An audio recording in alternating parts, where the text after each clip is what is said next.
જય શ્રી કૃષ્ણ મિત્રો. આજકાલના બાળકોને એક જ ડિમાન્ડ હોય છે, મમ્મી તું કંઈક નવું બનાવ્યા. તો આજે આપણે બાળકો અને ઘરના વડીલો માટે 10 જ મિનિટમાં ફટાફટ બની જતા એવા ચીઝી કોર્ન પોટેટો વડા બનાવીશું, જે ખાવામાં ખૂબ જ સરસ લાગે છે અને બનાવવામાં પણ ખૂબ જ સરળ છે. અહીં મેં બાફેલા 2 થી 3 બટેકા લીધેલા છે. આપણે તેને હાથની મદદથી બરાબર મેશ કરી લઈશું. બટાટા બરાબર મેશ થઈ ગયા છે.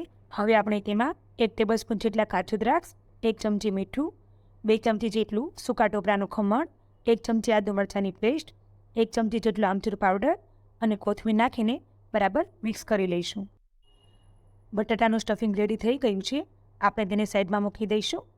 આ સ્ટફિંગમાંથી લગભગ 8 થી 10 જેટલા વડા બનશે. ફ્રેન્ડ્સ, મારી ચેનલને સબસ્ક્રાઈબ ન કરી હોય તો મારી ચેનલને સબસ્ક્રાઈબ કરી દેજો. હવે આપણે બીજું એક બાઉલ લઈશું. તેમાં અડધો કપ જેટલી બાફેલી મકાઈ, 2 ચમચી જેટલા ઝીણા સમારેલા કેપ્સિકમ, 1 ચમચી ચીલી ફ્લેક્સ, અડધી ચમચી ઓરેગાનો, મીઠું, ડાઈસ ચીઝ નાખીશું અને બરાબર મિક્સ કરી લઈશું. હવે આપણે જે બટાટાનું સ્ટફિંગ રેડી કર્યું હતું તેમાં મકાઈનું ચીઝવાળું સ્ટફિંગ એડ કરી દઈશું અને બરાબર મિક્સ કરી લઈશું. તમને ફાવે તો બટાટાની થેપલી કરી તેમાં મકાઈનું સ્ટફિંગ ભરી ને પણ તમે ટિક્કી વાળી શકો છો.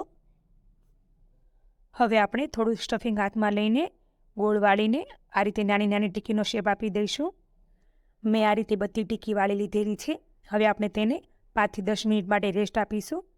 ત્યાં સુધીમાં આપણે મેંદાની સ્લરી રેડી કરી લઈએ. તે માટે મેં અહીં બાઉલમાં 2 ટેબલસ્પૂન મેંદો લીધો છે. આ રીતે થોડું થોડું પાણી રેડતા જઈને મેં સ્લરી રેડી કરી લીધી છે.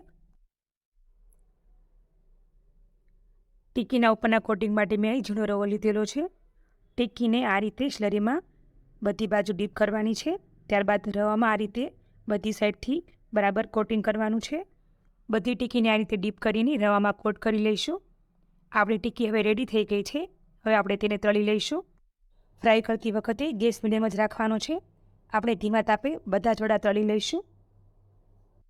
આપણે ઉપર રવાનું કોટિંગ કરેલું છે એટલે આપણી ટિક્કી તેલમાં છૂટી નહીં પડે. ટિક્કી તળાઈ ગઈ છે અને ગોલ્ડન બ્રાઉન રંગની થઈ ગઈ છે. હવે આપણે તે તેલમાંથી કાઢી લઈશું. તો રેડી છે ગરમા ગરમ ચીઝી કોર્ન પોટેટો વડા, જે ગ્રીન ચટણી કે પછી કેચઅપ સાથે ખૂબ જ સરસ લાગે છે.